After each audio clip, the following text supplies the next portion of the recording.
3 lines on the shirt. Shields remain still gleaming.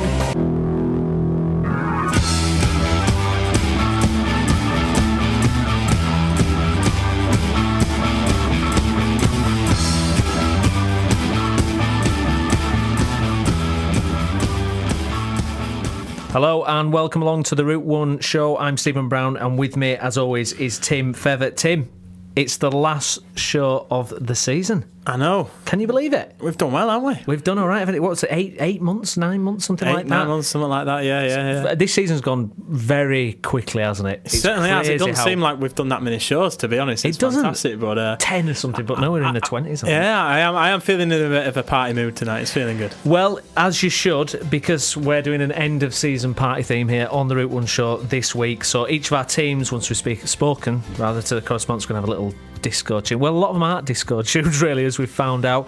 But yeah, we're going to have a little song for each team, something that represents the year that they've had. Leeds United one's going to be interesting to say the least. We've also, myself and Tim, we've been putting together our West Yorkshire team of the year, haven't we, Tim? We have. So probably a few debatable ones in there, and some which we like. Not a lot of people will agree with. But no, it's one particular one, isn't there? That yeah. We will reveal all a bit later. So yeah, that's coming up at the end of the show. So yeah, lots coming up. Now, probably the main breaking story in football this week has been about the Greg Dyke and the FA Commissioner's report that they've done. It's a new report coming out, and they've identified 4 problem areas. But the main thing that's come out of it that's caught everyone's eye is that they're looking to create a new tier within the Football League to accommodate Premier League B teams, which is at the heart of the Football Association's Commission's 4-point plan to boost English football. Now, it's caused quite a reaction, quite a storm, Tim.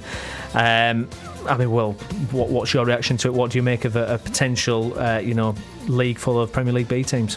Do you have a beeper on there? That's I can beep it out in the edit. No, I just don't agree with it. I think it's a stupid idea, absolutely ridiculous. I mean, in my opinion, you've got players like Patrick Bamford, who's done absolutely fantastic. He started the season at MK Dons. He's ended up at Derby County, and he's playing for a place in the Premier League with Derby County. And Chelsea will have to sit up and look at that and just be like, look, he's played a key part in all of this.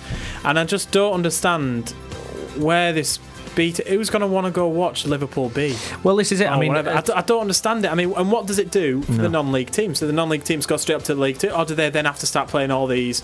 I think there was one thing on Twitter which has already come flying out, which said, who would go watch Liverpool B on a Tuesday night against Accrington Stanley when Liverpool are playing Olympiacos in the Premier League, in the Champions League? Who's going to go watch that? Well, you're someone who regularly watches a League One team.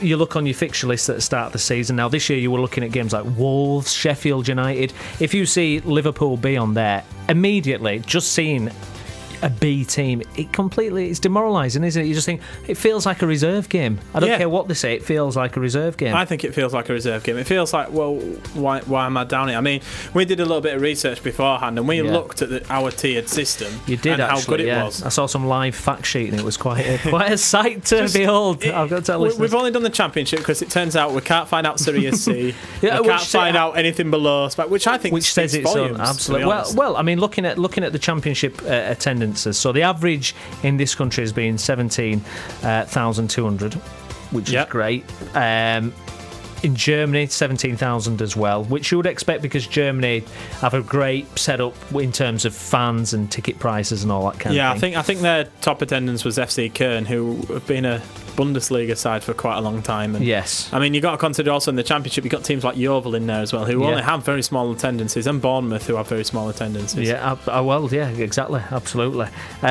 Italy, their second tier only gets 5,000 fans on average. That's Serie B.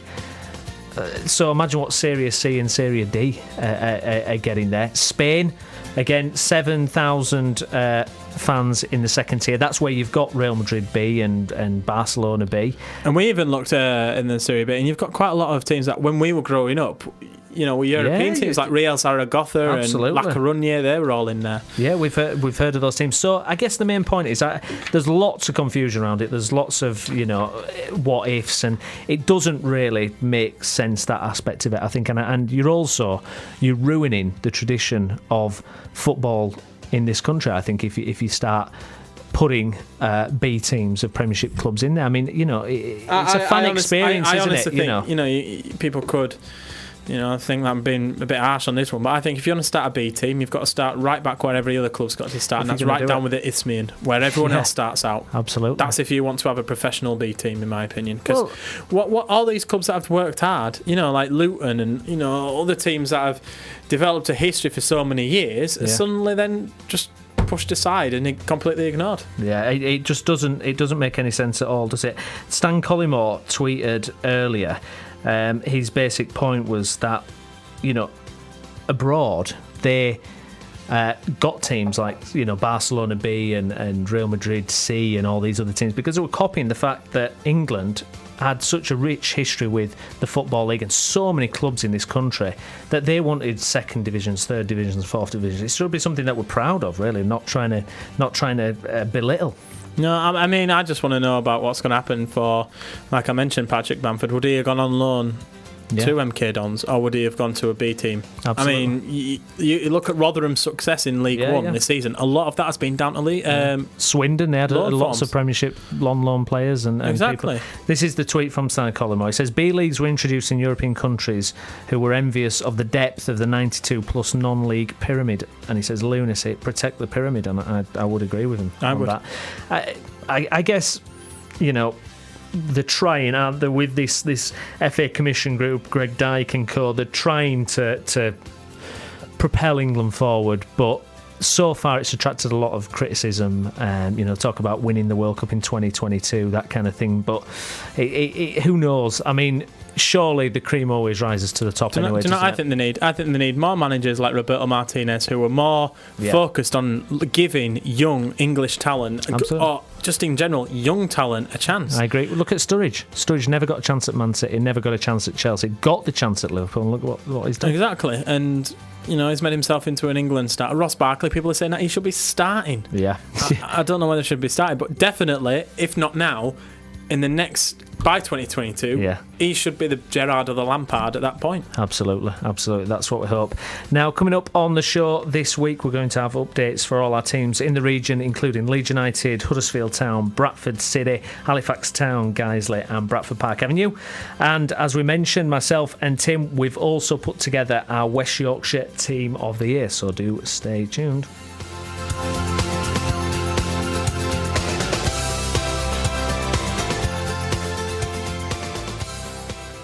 Okay, well, we're joined on the line now by our Leeds United correspondent. It's Jennifer Berry. Hi, Jen. Hi, evening. Hello, thanks for joining us. So, Jen, Leeds finished the season with a 1-1 draw at home to Derby. Matt Smith cancelling out Simon Dawkins' 6th-minute opener. What did you make of the match as a final game of the season for Leeds? It was a really good game. It was really entertaining. There was a really good crowd. But it was just a sort of, this is what we can do when we put our minds to it. It was a nice end to it, really. It's sort of nicer to end on a slightly better note than what we've gone through, really. But it was, to be honest, when the final whistle went, it was like, oh, thank God that's all over and season's gone. Yeah, it's been a mad season, hasn't it? And looking ahead, I've noticed a few murmurs on Twitter this week, some doubts about Cellino rising. Where do you sit on that? To be honest, I mean, I've always said. You've always kept level-headed about it anyway, haven't you? I won't go that far. Not like me. Just, I think a lot of people have taken him at his word and they've seen him, going out drinking in Leeds and being over the Peacock and things like that. And suddenly it's made him some sort of folk hero. And it's just, well, actually, that's great. But, who doesn't enjoy doing what he's doing, going down the pub and having a few drinks and having a laugh. I mean, that's great, but it's not how to run a football club. No. I think a lot of people are just sort of thinking, he's great, he's one of the lads. It's not what he's here to do, he's here to run the club, and there's a lot of stuff that he's got to sort out, and it just, I'll take him at his word, and I'll judge him by his actions. And to be honest, so far, yes, he has sort of paid off some of the debts and stuff, but then there are other debts that are outstanding that you think, well, why hasn't he just sort of sorted that out? And when he said, I'm going to buy the ground, the day after that I buy the club, and little things like that. Don't get me wrong, they're not black and white, but, you take him at his word, and if he doesn't sort of, back it up, then I think, it's fair to ask questions. It's not to say, no, I don't, be all negative about it. I think, it's fair to question the owner of your club, especially after what we've sort of had over the last 10 years. So is it a case of over the summer it's just going to be a wait and see job, really, isn't it, and see what unfolds? Exactly, yeah, but I mean, by this time, obviously we've finished the season now, and we've known the situation. We were going to finish the season, and it was going to be which players are going to be retained and who's going to be the manager. These are things that could have been sorted out months ago. Yeah. And yet we're still waiting on things like that as well, which again that sort of raises questions about what Cellino's doing, but. Yeah, it is a wait and see, and it's really frustrating because we should be in a position now that we at least know who's going to be here and who's not going to be by the time next season sort of rolls up, and we should be in a position now to sort of start building, and yet we're no closer to where we were than in January. No. Jen, I'm just talking about who's going to be there and who's not going to be there. One of the big ones is Brian McDermott, and on Saturday in his press conference, it didn't seem like he really put up a good fight for himself. He said, since things have settled down, our record equates to 92 points over the season, which I'm not too sure about. And then he said, there are a lot of reasons of where we've finished, and they're not excuses. Now, the not excuses bit gets me, because if you look over the road at Huddersfield, and they're already going through all these things, swapping coaches around, and they're trying to move the club forward. Brian McDermott just seems to be like, oh, well, it's not my fault. Like, it's just what happened. Which there is an element of that, but I've not heard him say it's not good enough. No, and I think that's one of the most frustrating things. You want him to sort of tear the players a new one, and to be fair, he'd be well within his rights to. Nobody could argue with that. But he's constantly said sort of, I've had this going on and that going on, and that's fair. What's gone on is just it's sort of unprecedented, really. There aren't many managers that A would have had that happening at the club and B would have stuck with it. But on the other hand, he also sort of says, when he's asked, have you spoken with Cellino about your future and stuff, and he sort of says, I haven't really spoken to him. I'm due to speak with him next week, and it's like he's got to make an appointment. He's got to be there a couple of weeks in advance, and you just think that's not the sort of relationship they should be having. If he needs to speak to him, it should be happening. And to be fair, Cellino should be speaking to him and letting him know, what's going on. And it just sort of, I can't sort of blame McDermott. It's like, it does sound like he has given up and he is completely resigned to it, but it just sort of feels like he's waiting for just to get sacked, and whether he'll get his payout, and when it all comes down to it, it just all comes down to the money. And you look at what Cellino sort of done at Cagliari. I mean, he's probably worth a fair bit, but he didn't spend a hell of a lot. He seems to be a bit of a penny pincher. And I think when he came in, the debts that he paid off were just to say, hey, I'm here and everybody get on my side. And now it's like, well, hang on. Reality.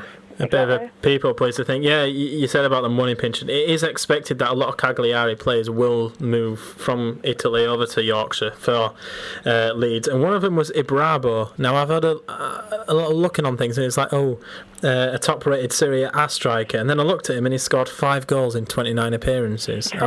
Now, you compare that to Ross McCormack, who scored 27 goals in 46. I think I know which one I'd rather have. And he finished top. In Serie A, that's not too bad, actually. They don't score, Well, I suppose what club it is, yeah. Well, yeah, I mean, you can see that would be the cheap option. I mean, I think it depends. It depends on, whether Cellino actually sells them or not. And if I'm honest, I don't think he will. I think he'll probably he'll still own it and he'll just hand over the running of it to somebody else. But it seems like the cheapest sort of option. And I know he said before, it's a different environment over here and the players don't like to come over here with the weather and the food and all that. But it's a cheap option, and I can, you can see him going for it. Yeah, the one worrying thing that someone mentioned on Twitter, I can't remember the name of the guy who did, but he was saying if you just read the interview Cellino did, I think it was with Adam Pope, it sounded kind of Bates-esque, which is a very kind of harrowing thought there. Jen, myself and Tim were putting together our West Yorkshire Team of the Year. I mean, we've mentioned him once already. Who, if you had to put anyone in a West Yorkshire Team of the Year from the Leeds squad, who would it be? I mean, the obvious one, isn't there? But McCormack, really. Anyone else get near Matt Smith? I suppose Matt Smith, was a bit of a late comer to that. But apart from that, no, I genuinely wouldn't pick it. I mean, not, consistently performing over the season. No, not at all. I don't think anybody else would come close. I think Pierce maybe as a backup. If you were giving, most improved out, then I'd stick Pierce in there. But apart from that, it's which is quite sad, really. Yeah, it is, isn't it? Yeah, we never expected that. Jen, well, thanks very much for joining us throughout the season. No problem. And lovely to speak to you again. Take care. Cheers, Thank guys. you. Bye-bye. There we go, team. Jennifer Berrett. Now, we're going to start the disco. Yes. Want to see what we've finally got. What we've got for you've been waiting for this, haven't you? I really have. See what we've got for Leeds United. Well, it could only be, couldn't it? Bit of dizzy, a bit of bonkers.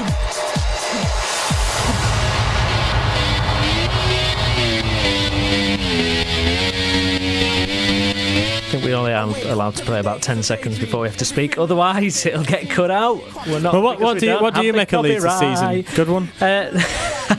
Not at all. I think it's been my worst season as a Leeds fan, I think, ever. But have you not had arguably one of the best players in the Championship leading the line and finishing top scorer? Yeah, absolutely bizarre that we've had that.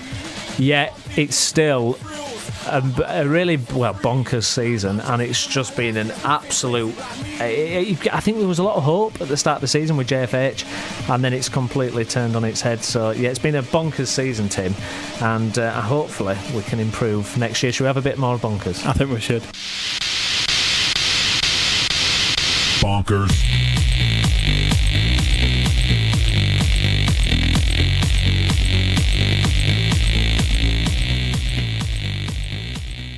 Okay, we're having a look at Huddersfield Town now. Unfortunately, we haven't got our Huddersfield Town correspondent, Huddersfield Examiners, Doug Thompson, to join us on the last Route 1 show of the year, unfortunately. If you're listening, Doug, though, thanks very much for all your contributions this year. So, Tim, Huddersfield, then, really good win to round up the season, 4-1 away at Watford. You mentioned it to Jen earlier, Mark Robbins already ringing the changes. Yeah, he's let a couple of people go already. He's let the head of performance, Darren. Where's his name gone? Darren Robinson. Yeah. Thank you for saying. Peter Clark as well. Head of performance, Darren Robinson. Peter Clark, first team coach, and they've followed Paul Critchin out the door as well, who was a goalkeeping coach. Now that's interesting, isn't it? Because I'd love to have got Doug's insight into this actually, because you wonder what's going on there. So as the chemistry broken down, do you think there? I think what's happened. Maybe he's just trying to move the club forward a little bit. Maybe give something new in there. I mean, he's got a new set of players that all came in January. I think Huddersfield next season are going to be a bit like Newcastle last season, where they made a lot of changes in January, signed a lot of people. They signed in Biwa and Cisse and all them lot, and they didn't really click until the end of the season. And then at the start of this season, they really pushed on. And I think Huddersfield are definitely going to be firing all straight away from the blocks at the start of August. I agree with you actually, and their player of the year this year has been Adam Clayton, which is quite gutting as a Leeds fan because I like Clayton. So that they've Clayton's had a fantastic season. They've had a great style of play throughout. It went wrong. The wheels fell off in the last third of the season. There's no doubt about it. But there's a lot to build on for Huddersfield, isn't there? I think there is. Yeah, I think you can probably put Huddersfield's lack of form at the end of the season down to the fact that they were one of the teams that they didn't have much to play for, but they were also playing teams who had a lot to play for. So they had teams in the playoffs and in the relegation area that they had to. Those teams had more of a fight than Huddersfield did. Which as a fan, it's easy to argue that they shouldn't be doing that. They should be going out to win every game. And Mark Robbins probably says that they went out to win every game, but. Yeah. If you're playing Charlton at the bottom of the league, then they're going to be fighting a lot more than you are. Do you know what I mean? Absolutely. So I think definitely Huddersfield are ones to watch. I don't think they've had a bad season. I think at January it looked like they could push on and go a bit higher, but I don't think. I think people, maybe even us, we were getting ahead of ourselves a little bit. They're kind of the opposite of Leeds, aren't they? They're really calm and steady and doing everything the right way, and you would think it'll serve them right in the long run. Yeah, I mean, they don't have any loan players or anything, do they? They don't rely on that market. they like to have their own players, and they are looking at other ones. They've got one of the transfer rumours is a Coventry defender, Cyrus Christie. Yeah, I think who Mark Robbins has been linked with before. And you just got to look at the 4-1 win against Watford on Saturday. Yeah. Joe Lolly scored. Yeah. So absolutely, yeah. I just got some music in my headphones, and I was a bit confused. I was like, "Is that my tablet on my phone?" That's because we're doing the end of season party here on the Route 1 show, and Huddersfield Town's end of year song. This was suggested by Thomas Bradshaw on Twitter. This is "Pass It On" by The Coral. I think I know what he's getting at there. Let's have a little listen. This is The Coral. But don't think this is the end, 'cause it's just begun, my friend. When it's done and all this is gone, just find a feeling, pass it on. For every tear cried in shame, there'll be someone else to blame. And every crime that I commit, there'll be a punishment to fit. Very fitting, this song, I think. Yeah, I don't think it's very fitting. Yeah, so it's a good song there. Good choice by Thomas Bradshaw for Huddersfield Town. Pass it on. I'm sure they will next season. You never know; they may be passing all the way up to the Premiership. Be interesting, that one, wouldn't it? I mean, you just got to look at teams like Burnley, and they're going for it. Absolutely. No one expected them at the start of the season. Nothing can stop them.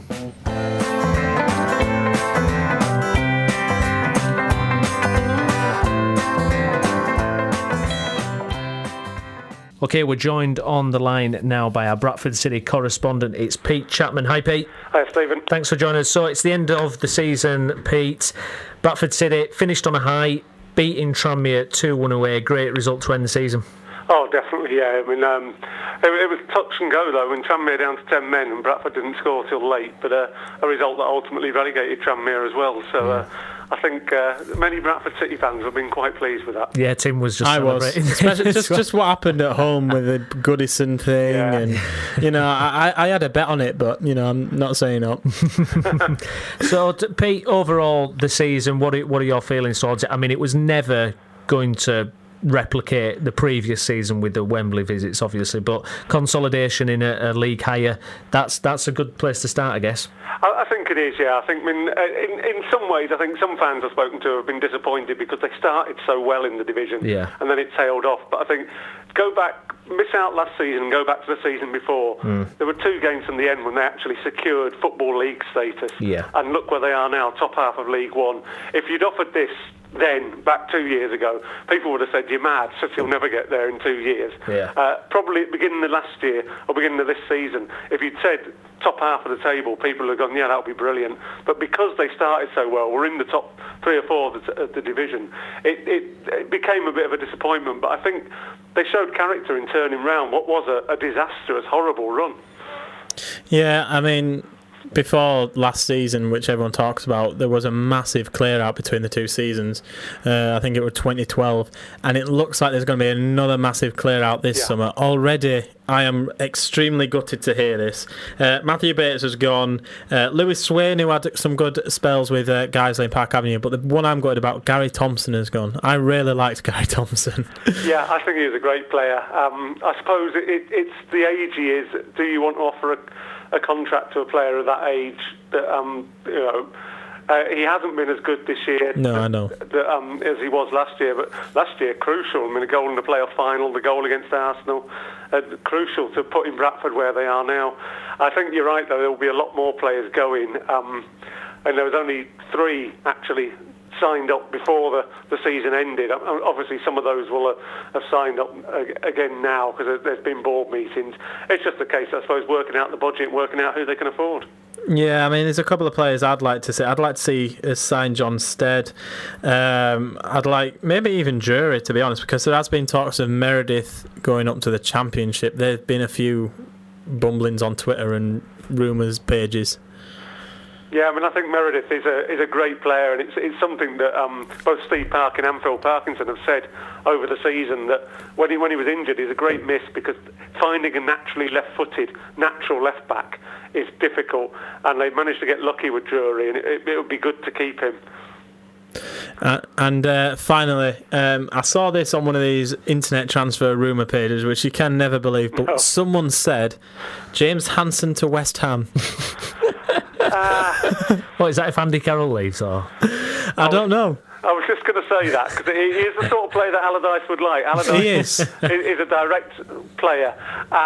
The other one I've heard is which was, somebody tweeted it to the Bantam's Banter lot, who obviously sit behind me in the press box, as Hansen to Huddersfield, so they can put the Hansen and Wells front line at Huddersfield, which I don't think Bradford City fans would be very keen on at all. No, I don't. Absolutely not. Now, Pete, we're putting together a West Yorkshire team of the year, myself and Tim. Yeah. Who from Bradford City this year do you think would get in that team? Stephen Darby, without a doubt, would have to be in there. I would say Nathan Doyle and Gary Jones would probably be very, very good candidates to go in there. He wasn't there that long, but I think Adam Reach would have a good shout for getting in there as well. Yeah, fantastic. Well, Pete, thanks very much for joining us throughout this season. You're welcome. Thanks for your contribution. Take care. Thank you. Bye. Okay. Bye-bye. Bye-bye. See them. Bye. There we go. Pete Chapman there on about Bradford City. Coming up shortly, we're going to reveal our West Yorkshire 11 for this season, but we're going to have a little bit of party tunes now. Yes. If this is a party tune. This was suggested from James Robert Shaw. Here we go. This is Safe and Sound by Capital Cities.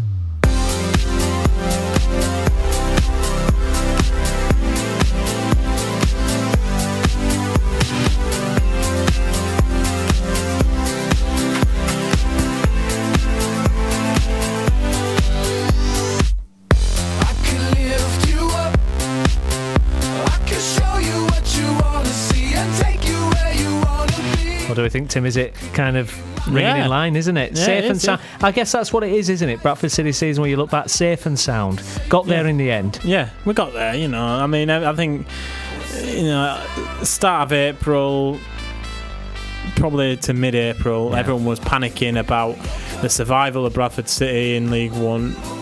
I think even I was like, I'm not too sure. I think out of hearts, if you'd have asked me if we'd have gone down, I'd have probably said no. I think we were too good to go down. You knew you'd be safe and sound. I knew we'd be safe and sound. Should we have a little bit more? Alright, let's go for it.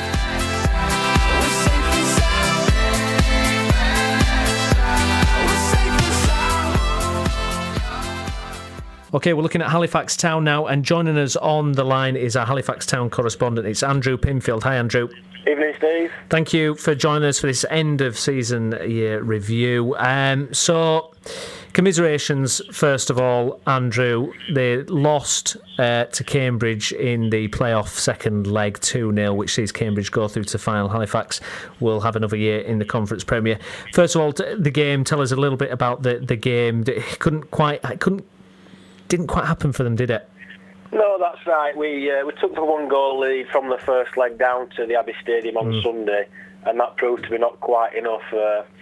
Over the two games, Cambridge were the better team, in fairness, and deserved to go through, but it's been a tremendous season by everybody at Halifax Town, and just for us to get into the playoffs was a remarkable achievement in itself, so we're not too disappointed, although it would have been nice to have a doubt at Wembley. Yeah, what was the feeling amongst the supporters after the game? Was it reflecting that it had been a fantastic season, or was it just the disappointment of not getting to Wembley? Well, I think it was the season as a whole has been really, really good for the club, and all the players got a standing ovation. The Cambridge supporters came over and clapped us as well. So, yeah, you can't be too disappointed after what has been a season of real triumph. It was just a shame we couldn't go that extra step and force a final, but it's been a season to remember for sure, and no doubt Neil Aston can regroup and get the lads geared up for next season now. Looking towards next season, I think we briefly mentioned it last week as well. Finishing in the playoffs like you did, surely that's going to attract players to the club and not think, it's just a conference side who's near the bottom, just trying to keep their heads above water in there. I mean, really pushing for promotion. I mean, looking at the stats, I mean, you had no problem with goals this season. I mean, thinking you were the second highest scorers in the league behind Luton. Maybe it's just the defence, possibly. Although they had that run, though, didn't they, where they didn't concede a goal for... It's funny you should mention about the defence, because like you said, they were shipping a lot of goals in at the start of the season, but then we went an incredible spell where I think we kept about 6 or 7 clean sheets on the trot. So it's a funny one to gauge, really. But as regarding attracting new players to the club, what you've got to remember is that we're still part-time, so it's really difficult to get somebody from the Football League or conference that has been playing full-time football, because they've got to fit in with our work ethic of training twice a week, and a lot of footballers, they do want to stay professional, but it's a case of, do we have to drop down a league and get players that can step up to this level? Louis Maynard's been the prime example, that he was signed from Winsford, who have 4 divisions lower than Halifax Town. He's had a great season at the club. It's been one of the finds of the season. Mark Roberts, the centre-back who we got from Buxton, he's had an outstanding season. So we've got a good scouting network, so the players are out there at the lower divisions, and no doubt we'll be looking to get 1 or 2 more gems in. Absolutely. And that man, Gregory, will he stay, will he leave, Andrew? I think you'd say 90% he was leaving and 10% he'd stay. He's under contract, so we do have the bargaining power as to what fee that the club want for him. The rumours are anywhere between 250,000 and 600,000, so it's going to be an interesting summer, to say the least, as to where Lee Gregory will go. But I think all the supporters are resigned to the fact that we will be losing Gregory. If you got, say, 500,000 or 600,000, what would that mean to a club like Halifax that is, semi-professional? What would that bring to them? It's absolutely massive. We had a bit of good luck with Jamie Vardy in the past, and we've had some money from FA Cup runs. Yeah. And it just does boost the club, not just from a playing budget, but obviously a lot of running costs at this level. Yeah. And the crowds, we budgeted for 1,600 this season. I think we've just got our heads over the line. I think the final average was just over 1,600.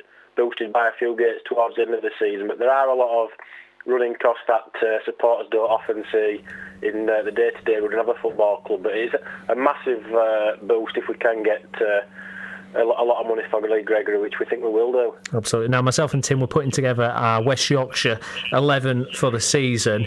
Now, who would be your picks for Halifax Town to go into that team, Andrew? I think Lee Gregory's a cert. I mean, it's the way that he's conducted himself on and off the field, not just his goals, his work rate, his hold-up play.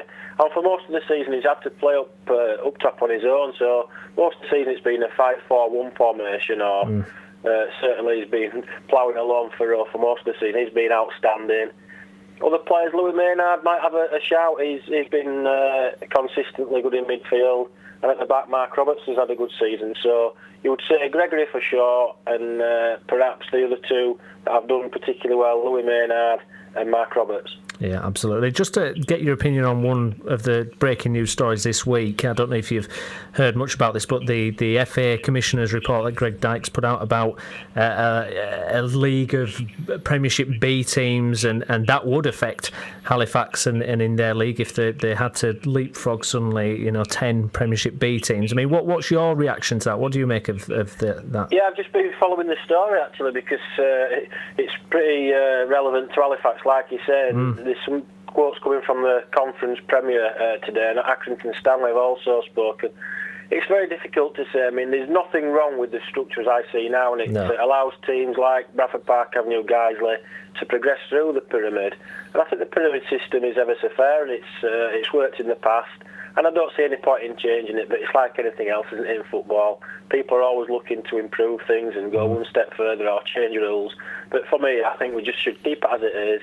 And what I would like to say is I would like to have an extra promotion spot out of the Skrill Premier into the Football League. I think it's a bit harsh, just 2 going up, 1 automatically, but then when you've got only 1 from the next 4 going up, 2 promotion places, I would like to push for an extra third one. But as regards this new, it's talked about what's going to happen, I'd just stick to what we're at the moment. Completely agree on the extra spot in the Skrill Premier, because I think the Skrill Premier now is starting to become so competitive that just 2 teams going up isn't right. And as far as League 3 goes, I think it puts a glass ceiling there. I think it puts a glass ceiling that clubs have now got to try and smash, and it's stupid. Yeah, you did right. I mean, look at the clubs that have actually got promoted out of the conference into the Football League. I don't think there's anybody that's struggled in the first season up, and there's been 1 or 2 that have been in the playoff spots. Newport have done particularly well. But all the clubs that have got promoted in the past, they've done well in the Football League. And it would be nice if you could get an extra third spot. I don't know how you'd work it. Perhaps, say, the top 2 go up automatic, and then 3, 4, 5 and 6 playoff. But at the moment, Luton Town were always going to win the league, and everyone was just vying for a playoff spot this season. But if you can say, look, your top two go up, and then it opens up the season for an extra club that's vying for sixth position. Absolutely. Andrew, well, thanks for your contributions this season. Much appreciated. I will speak to you soon. No problem. Cheers. Thank you, Andrew. Take care. Yeah, bye-bye. Bye-bye. Yeah, I think that pretty much covers everything, doesn't it? I think he's dead right on the an extra player. That's a great shout, isn't it, for the Conference Premier? Yeah, I think so. I mean, you look at clubs like Stevenage, they went straight up and then went up again. Crawley, they did exactly the same thing. They came up and then went up again. And Fleetwood have been competing this season. There's not many clubs that do go up and then really struggle. I mean, you could say York did last year. But no, it's been I think I agree with it. Absolutely. Now, just listening to Andrew then, I think I may have been a bit harsh in their kind of end of season, party song choice, because we've gone with this. It's the Verve Bittersweet Symphony. Now, I guess that's focusing, a bit too much on the negative, the fact that they didn't get to Wembley. But I wanted something that's quite triumphant, but, as the song title says, bittersweet as well. What do you think, Tim? Is that big? Yeah, I don't think you can rule out what Halifax have done this season. I think, for any club, it's absolutely fantastic, and West Yorkshire can be proud of them for what they've done. I mean, everyone, Huddersfield fans, Leeds fans, City fans, Park Avenue Guiseley fans were probably on this as well, really wanting Halifax to get into the Football League. To have another West Yorkshire team up there would have been absolutely fantastic, but it's a shame they didn't manage it. Well, I was stuck at work and I was reading the Twitter feeds, and it came through, and you were just willing it, and because you're getting it slow, it says corner at Halifax, you're just willing them to get it, and it just didn't quite happen. I was at my girlfriend's, and not much football really there because watching films and stuff, but I was kept getting the phone. I said, well, what you put your phone away? Stop, what are you checking your phone for? What are you checking your phone for? And I'm like, just nothing, I just want to look on Twitter. But like you say, you never know what they can build on this, and hopefully next season they can go one step further. That's what we're looking at, by the way. Fitters.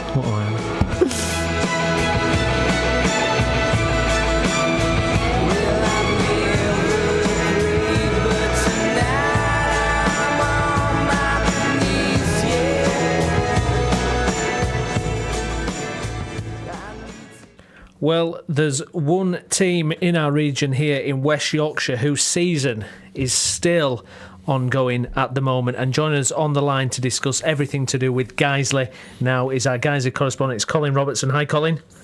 Hi, Steve. How are you doing? I'm good, thank you. So, Colin, you must be very excited at this moment in time for Saturday's, playoff final. Yeah, no, it's unbelievable, isn't it, really, when you look at where we've been this season, and to be actually here at the final, promotion final, by the way. Incredible. The nerves really are kicking in. But I mean, it's an achievement already. I'm sure any of the players or Mark Bauer will say the same. But for me, what we've achieved to get here is quite phenomenal. I was going to say, you've taken a bit of a tour of the league this season, haven't you? You've been at the bottom of it, you've been halfway up it, you've been near the top. Been all over. Scenic route. Yeah, we've seen it from all angles, haven't we, really? Had a good look. Yeah, and it seems to be so much, there seems to be a certain story building up here, because it was Altrincham and North Ferriby, which were kind of two pivotal games earlier on in the season. And against Ferriby, we got our first win, but that came after an absolute battering at Alty in October. Yeah. And on that day we left that stadium, and you were just thinking, well, next season, what will happen next season? Will we be able to cling on to our place in the Skrill North, and will we be able to go again next year? I've written off this season after that point, and from a promotion perspective, certainly. And so for us to equal, our best ever performance, we're as close to promotion now as we've ever been out of this division. I think that's just incredible. Yeah, I was going to say, it was the Altrincham game away where you were winning 1-0 at half time, wasn't it? And then they came from behind and won 4-1. Yeah, they just tore us apart really in the second half. But as much as they were good, and James Walshaw, of course, scored a hat-trick, the old former Lion. But what we did was we basically fell apart in that second half, and they were as good as we were bad that day. So it was a very miserable sort of trek back over the M62. And like you said, you just couldn't. Like I said, you just could not see a positive outcome to the season.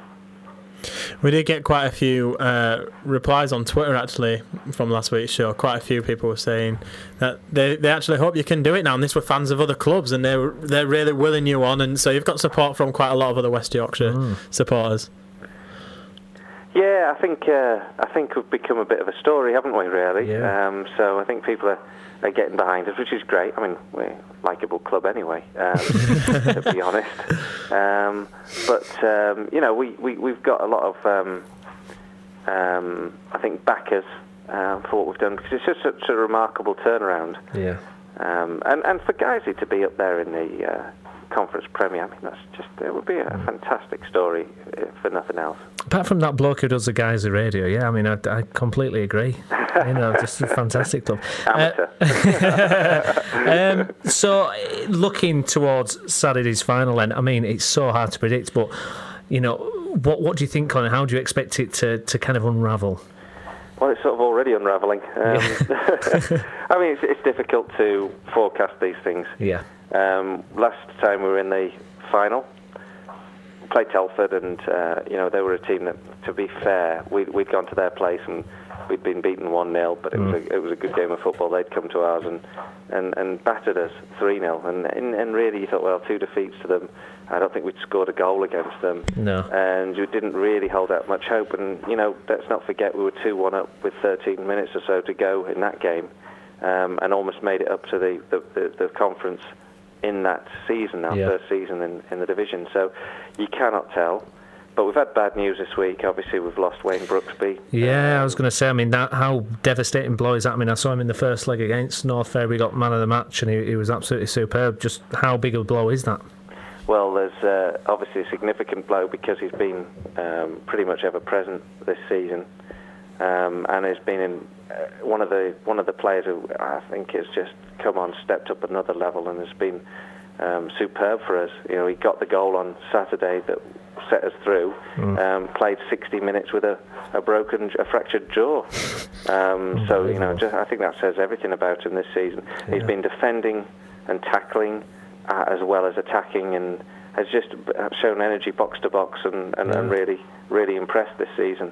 So it'll be a big blow. It'll be a big miss, and it's just cruel fate that after being practically never present, he has to miss the big one through injury. And the second blow is that picked this up in the paper this morning. Danny Boschel agreement. Appears that he won't be playing on Saturday either, because of course we got him back from Altrincham earlier on this season. There was a clause put in there, a gentleman's agreement, because I have no idea how much these things can stick, that he wouldn't play against them. And of course when we played them in the league, he didn't. We played them in the return fixture in December, and we got a draw that day without him. And then, of course, wouldn't you believe it? We meet them in the the promotion final, and the question's asked, and Mark confirmed to the press. Anyway, I haven't spoken to him about this myself, but he spoke to the press and said that he wouldn't be able to play. So that's 2 down. Oh dear! But you hope that they can show that resilience that they've shown throughout the season. Yeah, anything can happen, of course. I know it's a bit of a cliche. Yeah. They've proven themselves not to never give in. We're a bit short in midfield, I think, because of course we've also got Jack Gray out, who's been a great servant to the club and a great performer over all that time. But that does ask a couple of questions. But we've got quality in that team, so it's not complete doom and gloom. Don't get me wrong. We wouldn't be where we are without it. With the run we've been on. It's just frustrating, for your side to be going into a big game and suddenly, in the last week, be struck with the additional injury concerns and ineligibility concerns that there are. That's it. It always seems to happen, doesn't it? Around finals, there's always someone key ends up dropping out. Colin, we're putting together a West Yorkshire 11 for the season. Who would be your picks from Guiseley to make it into that team?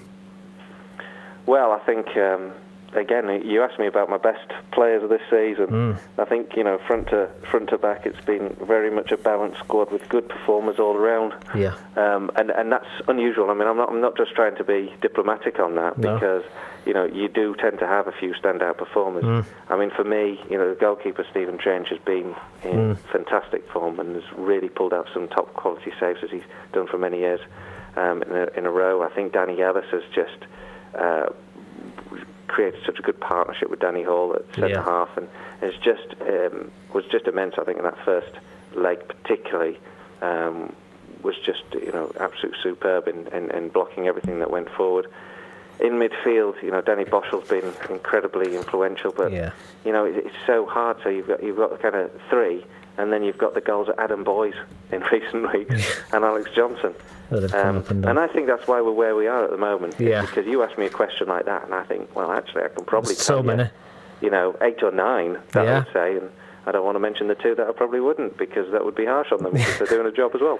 So I mean, I think that's really an honest assessment of where we are. Absolutely, I think that speaks volumes. Just want to get your opinion finally on the new story that's broken this week about Greg Dyke and this FA Commission's report, and the main aspect that's come out of it is that they're looking to create League 3, and it'll have Premiership B teams in it competing against lower league clubs, and that would directly affect Guiseley if they got into the Conference Premier. Well, what's your opinion on that, Colin? Well, obviously I speak for me. What a blooming ridiculous idea. I mean, I just don't understand it at all. The fact is, you want to create a division for B under 21 teams for young talent to compete at the conference level. How's that going to help the future of English teams? Frankly, for me, it's the right diagnosis is there's a problem in the game that we're not getting enough homegrown talent through to the top divisions, top teams. But I mean, completely wrong prescription, ridiculous. I just cannot see the value or the merit in it. Who's going to turn up to watch Chelsea's B side? Who will turn up to those games? There won't be real games. They'll feel like second-rate games, and it'll devalue the competition completely. I don't think it'll ever happen.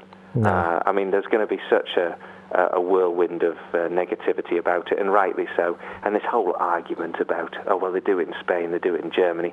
Well, yeah, but we've got the oldest football league in the world. Absolutely. What we've got is something special in its own right, just because we've sold the top level out to be a sort of auction for the most expensive players. That's where the problem is, not down in the level where we are. The quality's never been higher at this level, right?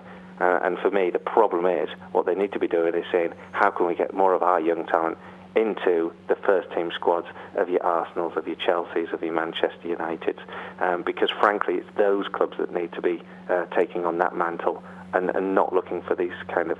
It's not even a sticking plaster. It's just a daft suggestion. I can't understand where they've got it anywhere. Colin, so you say I'm against. Colin, I 100% agree. I think you've put it absolutely spot on there in the argument. Thanks very much for joining us, and best of luck Saturday. Fingers crossed. Let's hope Guiseley can go all the way. You never know. Yeah, cheers, guys, anyway. Thanks a lot, Colin. Thanks a lot. Hopefully we can speak to you next week, and we'll be celebrating. Yeah. Take care. Thank you very much, mate. Bye-bye. Bye-bye. Colin Robertson there, I completely agree with him about the Greg Dyke thing. I thought he's summarised that perfectly. The problem's not with your League 1, League 2, and it's your Premiership teams, and giving them giving the English players a chance. End of. They're just giving the Premier League more power, but they're giving them power in the Football League now. Absolutely. Getting back to Guiseley then, so they're the only team in the region whose season is still going on. One more game against Altrincham. It's the final of the Conference North playoff. So it's hard to really speak of summing their season up, really, Tim. But, I mean, what a fabulous year either way, isn't it? Similar to Halifax, really. I remember we were talking about Steve Kitterick right at the beginning and interviewing Eddie Towers, asking him what's going on, and Matt Bauer's in charge, and he thought, it's just a quick thing, it's a cheap option, and it's not. It's certainly the right option, and it's definitely worked. Absolutely. And we got this song suggested to us for Guiseley's end of season party, Anything Could Happen by Ellie Goulding. This was Adam Bridson's choice.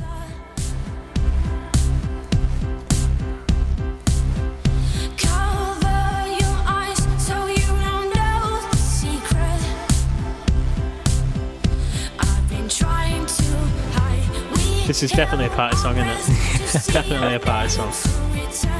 We're just waiting for that hook, aren't we? Anything could happen to come in. Now, come on, Ellie. Here all week. You're listening to The Root One Show. She's nearly there now. Come on, last, belt it out. Oh.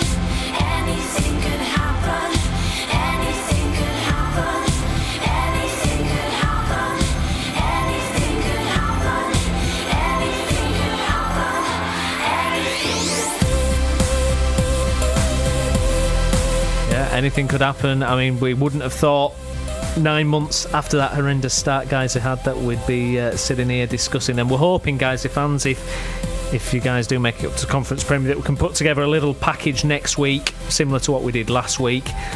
So do stay tuned for that. So let's have a little bit more Ellie.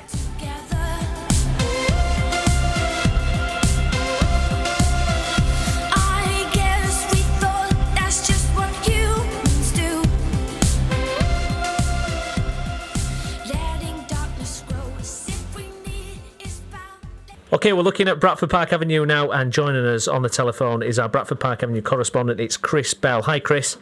Hey, mate, you all right? I'm good, thank you. So the season finished a couple of weeks ago, but we're more or less summarising Park Avenue's season as a whole and what's happened since. We went along, didn't we, to the end of year celebrations at the end. And do you want to tell us what happened? Who cleaned up the awards? Oh, Paul Walker, wasn't it? And rightly so. 3 awards: top goal scorer, fans player of the season, players player of the season, and you guys say we deserved on all counts. It was an outstanding season from him. Yeah. In a season that really didn't shine that brightly for Park Avenue. No, well, that's it. I mean, that the mood around the Horsefall that evening on the celebrations, it was one of, well, I mean, John Dean was, put it nicely that, it had consolidated, and he said it was a good season, to everyone, but really the feeling was it wasn't great, was it? A lot of frustration. I think the frustration is coming from, frankly, what could be perceived as a lack of ambition. Yeah, I suppose, by the club on the whole. That's the general feeling that I get amongst Park Avenue fans, is that especially in light of obviously the Bulls situation and all that's happened, and there was people involved with the Bulls that were prepared to put so much money. People involved with Park Avenue that were prepared to put so much money into the Bulls situation, and it's kind of left a few people wondering, well, if there was all that money to put into the Bulls kind of thing, where's the money that's going to be put into Park Avenue in its current state? Obviously, there's a massive change of circumstances that have happened with the Bulls.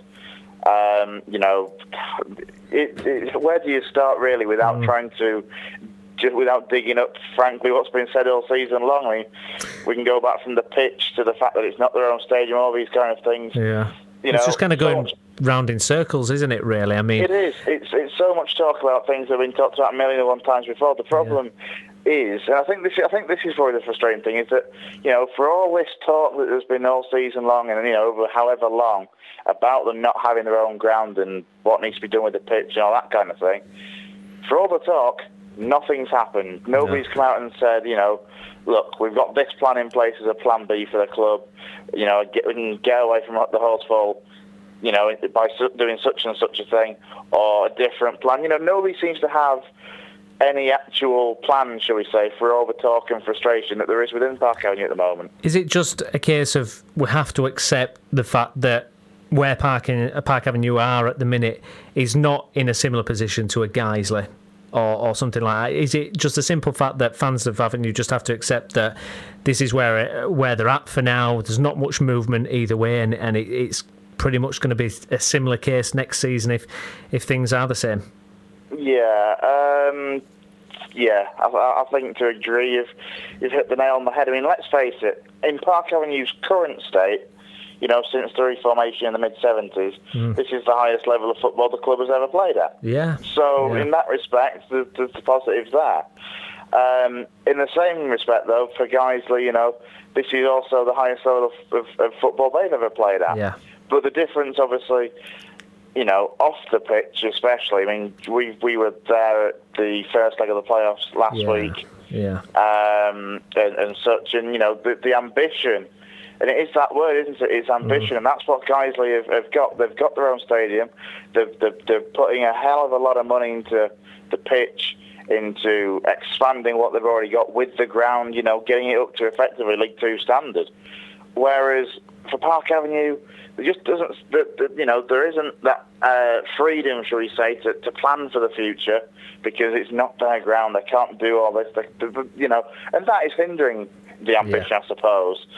But, this is the thing, isn't it? Nothing's going to change as dramatically or as quickly as Park Avenue fans would probably want. No. At the end of the day, we are probably going to be looking at, next season, another, top 10 finish. If we get into the playoffs, all well and good. But then you've got questions, actually, I suppose, of even if they got to the playoffs, could they actually go up without work being done on the ground? Because, of course, work usually has to take place on the stadium, in some cases anyway, before you can get even, allowed to play the playoff games. Remember Eastwood Town, the first season that Guiseley got into the playoffs, they finished 6th, only got into the playoffs because Eastwood, who finished 4th, didn't have the ground specifications to even play their playoff games. No. I mean, that's the last thing you want with Park Avenue, I suppose, isn't it? In the sense that you have a really good season, you can finish as high as 2nd or whatever, and then it's all for nothing. You can't go up. You can't go up anyway. So, it's a case of if Park Avenue get to that situation, then people may start thinking, right, we need to do something. Yeah. But people should be looking to do that now. They should be looking for the future and looking to the future and looking at what Park Avenue can build. Who should be doing this, Chris? Who's You'd have to say that your board of directors, your chairman, the people, the officials or club officials at the highest level of Bradford Park Avenue. And again, if this comes back down to people on the board of directors that have supposedly got a lot of money, if they were going to pump X amount of money into the Bulls, etc., compared to what they would have pumped into the Bulls, you wouldn't think it would cost that much in comparison, shall we say, to build a new ground, shall we say, away from the Horsefall. I mean, I'm not talking 20,000, 30,000 capacity stadium. It doesn't need to be that. No. Even something that's 3,500 kind of thing, something similar to what Guiseley have got with Nethermore already. Yeah. Just something that we can at least help them progress to the next stage. Absolutely. So, Chris, myself and Tim were putting together our West Yorkshire 11 for this past season. Who, in your opinion, would break into that team from Park Avenue? It's got to be the award winner, I suppose, hasn't it? Paul Walker. He's been outstanding this season. He's been ever present. He's missed one game, I think, in the last season. In fact, actually, it's longer than that. I think he's missed one competitive game. Incredible. In the last 2.5 seasons or something like that. And that was the final day of the season because it was his best mate's wedding, so we can let him off that one. But, he's finished top goal scorer. He's not the fans' player of the season and the players' player of the season for no reason. He's had a great campaign. He's a player that, when Park Avenue have been away from home, there's been people in various media boxes. In particular, I remember Telford away when Park Avenue lost 2-1. Paul Walker played up front through the middle as a striker in the first half-time, and it was 0-0, but all the Telford media folk and such were just, who is this guy kind of thing? Why is he playing at this level? Because he gave such an impressive performance, holding the ball up, playing to his strengths against a top side, the side that won the league, don't forget. Yeah. And, numerous times this season, Paul Walker's been the man that's been commented on by the opposition supporters and media. He's a player that a lot of clubs would love to have in their side. Absolutely. Now, Chris, moving away from issues from Bradford Park Avenue, the big news story this week has been about the FA Commissioner's report. And one aspect in particular, which is talk of the creation of a new tier within the Football League to accommodate Premier League B teams. And that would affect teams all the way down to the Conference Premier and even possibly Park Avenue in the Conference North. What's your reaction to it? It's been getting a lot of criticism, a lot of varying opinions regarding it. What do you make of it, Chris? It's a difficult one, isn't it? It's worked on the continent. Obviously, it's worked in Spain and in Germany in particular, with how they've integrated B teams into their just lower divisions sort of thing. I don't know. It's a really radical idea, isn't it, for English football? English football has had its same league structure effectively for. But Chris, you're God knows how many years. It's a big idea. It was obviously, the findings of this commission, we're going to find something, and the solution was always going to be something that, frankly, was probably going to upset a lot of people. Yeah. But it's about, trying to plan for the future.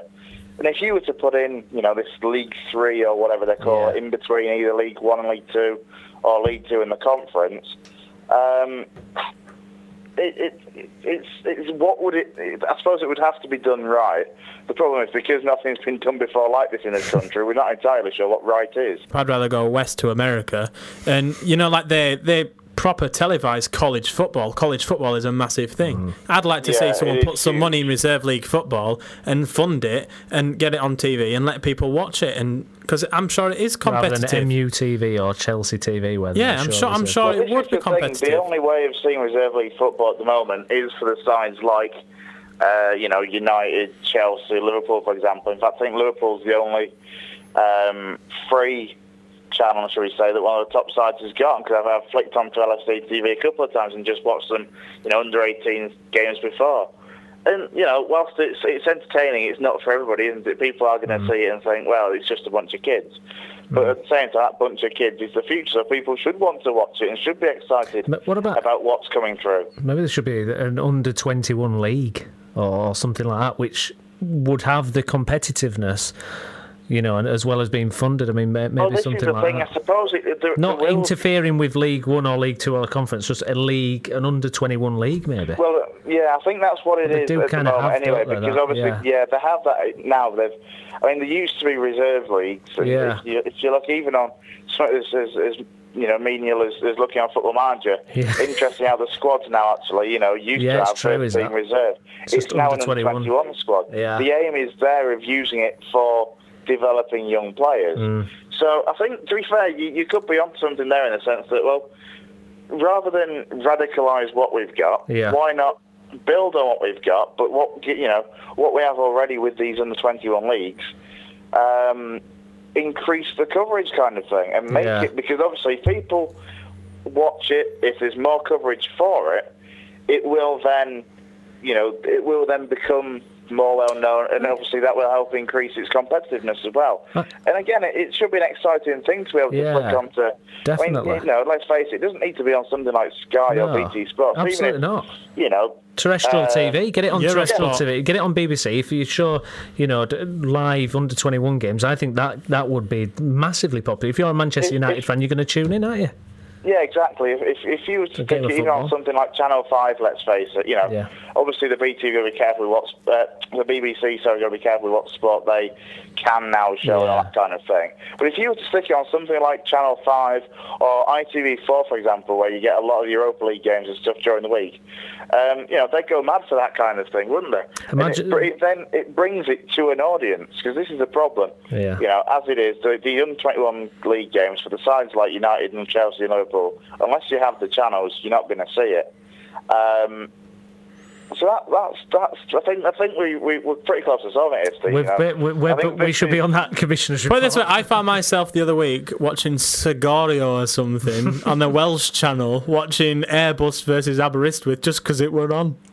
Oh yeah, it's football, isn't it? I love it. Absolutely. But no, it's an interesting theory, is that rather than radicalising it in the way they intend to just try and help build and publicise what they've got already. And I suppose if you were to do it a lot in the sense that, almost like because obviously the league structure at the moment for the under-21s is all broken down into like 8 or 10 different leagues, isn't it? It's all very regionalised. I suppose if you were to just effectively take the league tables for, as they are in the top level of the game, shall we say.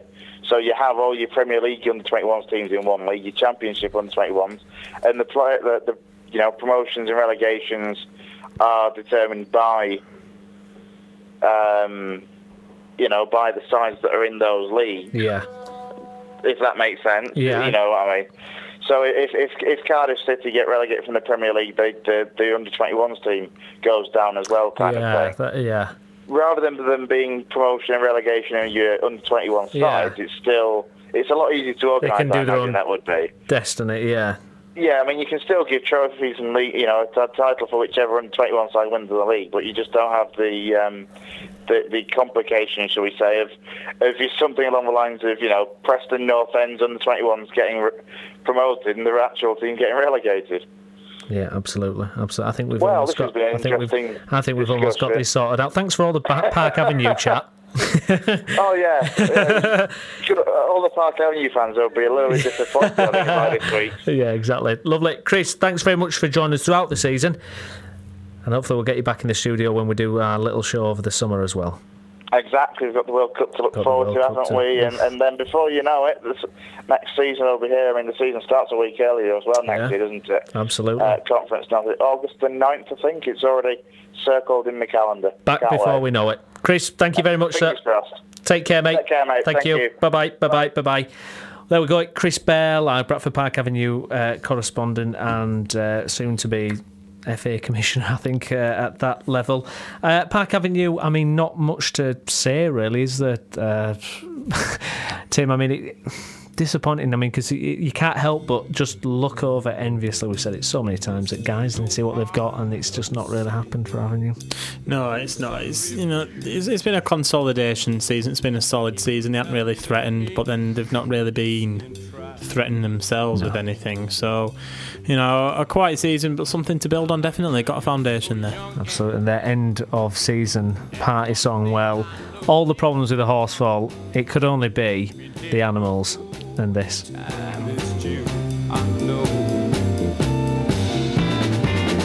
Watch my daddy in bed at night. Watch his hair been turning gray. He's been working and slaving his life away. Oh yes, I know.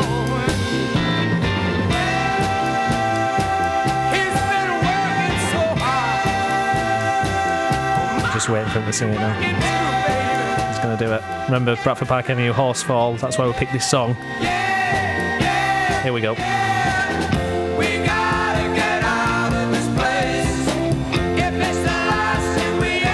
I could just imagine DC driving around with a JCB.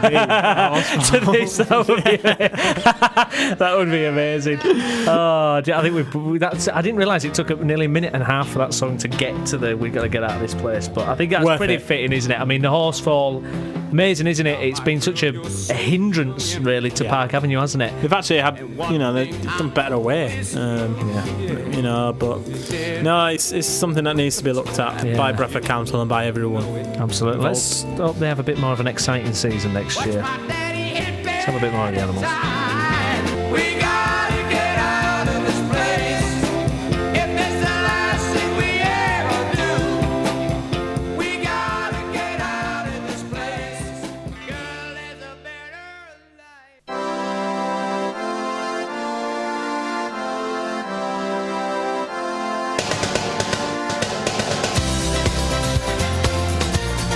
Okay, in this final section of the show, it is that time we're going to reveal our West Yorkshire Team of the Year and also Manager of the Year as well. So, Tim, let's have a look, see what we've got down here. So we're going to start in net, as you always do. There was only one person it could be, and we've gone for Stephen Drench of Guiseley. Yeah, he's had a very impressive season. He's been quite solid at the back there. Something which Guiseley were able to, build something upon. Absolutely. And at left back, it's another Guiseley player as well. This choice, I think, because of his versatility, and vitality. Vitality. Yeah. I think because of that and the number of appearances he's made and his consistency, we've gone with Reece Maynor.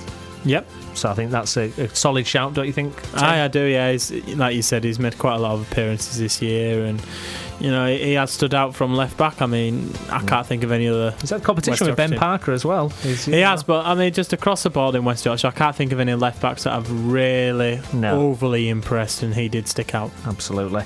Centre back. Now, this is a bit of a controversy. This is one that you pumped for. You wouldn't budge on this, no, would you? This had to go in. So who's this? I've gone for Andrew Davis of Bradford City. They're a completely different side when he's there, and he's absolute quality. The fact that he's still in League One. But did he play enough games this year?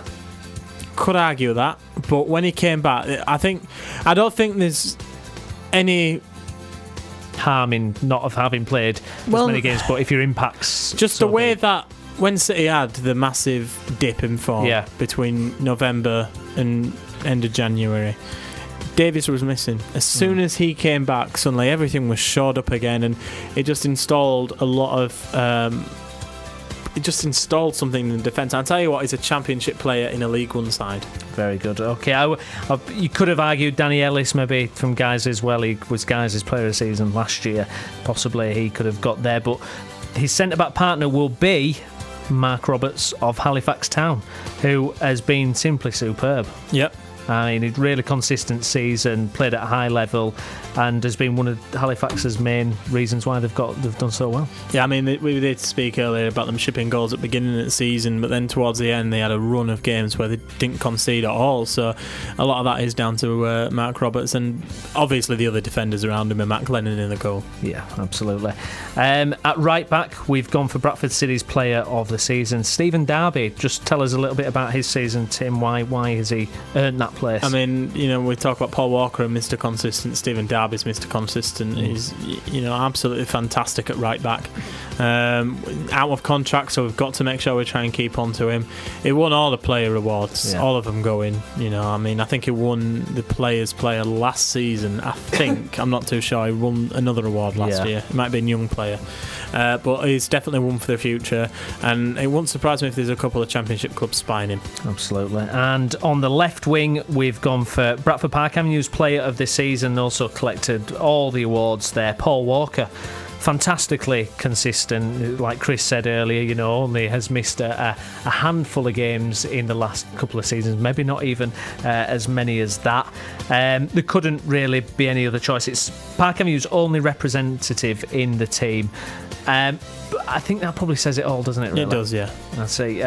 But moving on, central midfield, we've gone for Adam Clayton, Huddersfield Town. He's had a fantastic season, Adam Clayton. He had a little bit of controversy, didn't he?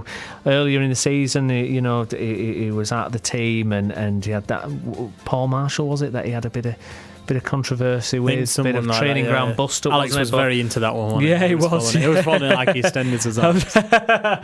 Absolutely. They should bring back Sky One's Dream Team, shouldn't they? That's it. So Adam Clayton, I really liked Adam Clayton at Leeds. I think he's a fantastic player, really clever little ball player, gets everything going for Huddersfield Town. Come up with some real top goals when they've really needed them. Yeah, he's scored some crackers. And joining him in central midfield is his Huddersfield Town teammate, Ollie Norwood, who another young player who's had a fantastic season as well. Yeah, he scored some belting goals this season. I think one of them was against Leicester. Might have been, I can't remember who it was against, but it was a fantastic goal from quite a few yards out.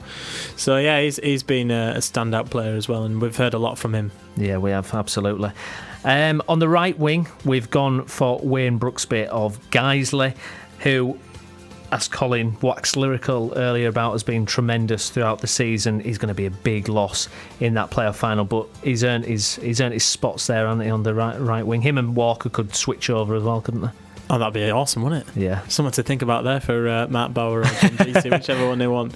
But no, we saw him play last week, and it was very influential in that game. And like you said, it's definitely going to be a big miss. Probably the most competitive part of the field will be up front, because we talked probably, especially first half of the season, about how each of the teams had great strikers, and it was a real theme that ran through. But the two we've plumped for couldn't really look anywhere else elsewhere. He's Leeds United's only representative in the team, Ross McCormick, Championship's top scorer. I said Champions League then. Championship, I wish, yeah. Championship, you'd do all right if you scored 30 goals in the Champions League, wouldn't you? But he's Championship's top scorer. He's basically been the only bright spot for Leeds this year. Just a tremendous player, hasn't he? He's really blossomed. He has. When everything else around him has been falling down, he's kept going. And I mean, he did quite a big favour for himself on transfer deadline day, didn't he? When he went on Sky and all that. And I think, saying how much he loved McDermott and stuff, and then he kind of did a come and get me kind of drama, thing. Wasn't it? What's going on here? But he's stuck with him. He's, one thing he can't fault him on is his effort. He's gone in, week out. And he's definitely one that Leeds need to try and keep hold of, because there has been a couple of rumours from Premier League teams, but then again, you can't be the top scorer in the Championship and not expect that. Absolutely not. And his strike partner we've gone for in the West Yorkshire 11 of the season is that man Lee Gregory, Halifax Town. Well, I mean, what can you say about him? He's just had an absolutely superb season, and he was injured for a little bit. He was injured for a lot. He had a few games out, but a fantastic player, and he's a real, live wire for Halifax. He's a real bit of an idol for them now, isn't he? He is, and I think you could hear the disappointment in Andrew's voice when he said that we're probably we've seen the last of Lee Gregory in a Halifax shirt, but. I'd love to see him stay and then go on with Halifax, but it's a shame, isn't it? Yeah, absolutely. I mean, what is it? 100 goals in Halifax for Halifax he's scored now over 3 or 4 seasons. I mean, it's just a tremendous record, absolutely, it is. Absolutely incredible. So that's the 11. I'll go through that again. So in net, we've got Stephen Drench of Guiseley. At left back, we've got Rhys Manell of Guiseley. Centre back partnership is Andrew Davis of Bradford City and Mark Roberts of Halifax Town. Completing the defence is right back Stephen Darby of Bradford City. On the left wing, we've got Paul Walker. In central midfield, we've got Adam Clayton and Ollie Norwood, both of Huddersfield Town. Should mention Paul Walker's Bradford Park Avenue. And on the right wing, we've got Wayne Brooksby of Guiseley. And up front, completing our West Yorkshire 11 is Leeds United's Ross McCormick and Lee Gregory of Halifax Town. So all that's left now is to decide the manager. Who have we gone for, Tim? We've gone for Mark Bauer. We have. Now, it was close run between him and Neil Aspin. I guess we've gone for Bauer because of the extenuating circumstances at the start of the season. He's taking over Kitterick. He's coming in. He has a poor start, but then he's just turned it around fantastically well and has guided them all the way to the playoff final. It couldn't be anyone else, could it, really? No, it couldn't. No, especially with his first season of management. Absolutely fantastic. And again, he's proved something himself, because we said it was a massive gamble and it's paid off. Absolutely. How do you think that team would do, Tim, if there was a club called West Yorkshire that was formed in the league? How do you think that would do? Actually, I think it would be alright. It'd be able to compete, wouldn't it? It would do alright. And we're not short in the striking department. We should give honourable mentions to Naki Wells. Yep, James Vaughan, he had a good start. James Vaughan. Alex Johnson, Adam Boyes. Yeah. James Hansen even. James Hansen, I think so, yeah. So yes, that was our West Yorkshire 11 for this year. But that's all we've got time for on the last Route 1 show of the season. I want to thank all our contributors who've done a fantastic job, including Doug Thompson, Jennifer Berry, Pete Chapman, Andrew Pinfield, Colin Robertson, Chris Bell and Alex Spivey. And also to thank the fact sheet himself. Thank you very much, Tim. Thank you for joining me throughout this show. And also you, the listeners, we've been very grateful of your support too. We'll be back over the summer to review the World Cup, and we're hoping that Guiseley can get into the Conference Premier. We'll be back next week as well there. We're also hoping to set up some interviews called the Route 1 Show interviews as well. So stay tuned. Very aptly named. Yeah, absolutely, yeah. So keep up to date with our Twitter feed, and we'll let you know when shows are coming out from ourselves. I've been Stephen Brown. Thanks very much for listening.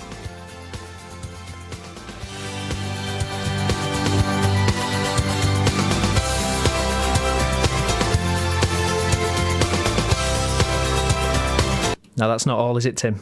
No, it's not. Because we've mentioned it earlier. It's World Cup year. It is. It's World Cup year, so we could only really finish the show. Finish the party. Finish the The Route 1 show end of year party ends with the excitement of the World Cup. We're going to start building it up, I think. Absolutely. Come on, England. You might even get me and Tim singing along to this. We'll go on getting back. That's the commentary bit. I love it. I don't know if this is the 96 or 98 one. I'll tell you that. I always tell about the first one.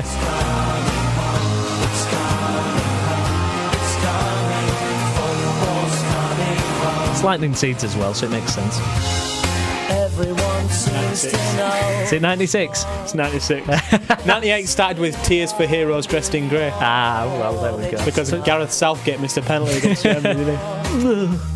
But England's gonna throw it away, gonna blow it away. Remember Chris Bell's fact from a couple of weeks ago, though? Atletico Madrid win the league, Real Madrid win the European Cup, Liverpool won the league. Damn it. Just realised Liverpool haven't won the league, so that's it. Well, unless a miracle happens. Still can. Well, I love the picture of Andy Carroll stood there saying, leave it to me. Won't just have a decorate in my bedroom, to be honest. What do you think will be success for England in this World Cup, Tim? Quarters. Do you think the Never mind, we're going to win the World Cup in 2022 anyway. Exactly, I'm getting ready for that. I already started singing my songs. Yeah. Are we ready to have a sing-along here, Tim? 3 lines on the shirt, jewels remain still gleaming. No more years of hurt. How many years of hurt now? It's about 50 years of hurt now, isn't it? Makes me feel old. I know, it used to just be 30. Love this bit. Yeah.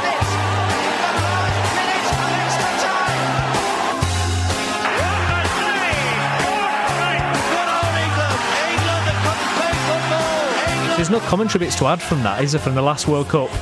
We've struggled to draw against Slovenia. Lampard! Oh no, he's not got in! Can you believe it? Can you believe it? Mr. Blatter, are you watching? Mark Lawrenson. No, Mark Lawrenson just sat there going, disgrace, it's a disgrace. I'm Irish anyway. I think I will be this World Cup. I've got a bit of green on today, haven't you? You got a bit of green on.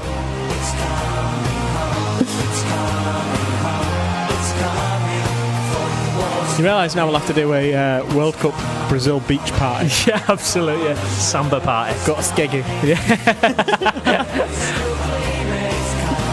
I'll bring caravan.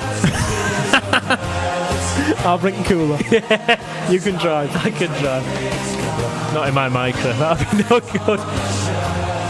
Last 30 seconds here, Tim. Come on, England. We'll be back. Do keep a lookout on our Twitter feed. The Route 1 show, it will still be going on. Come on, Guiseley. Come on, England. Thank you very much for listening.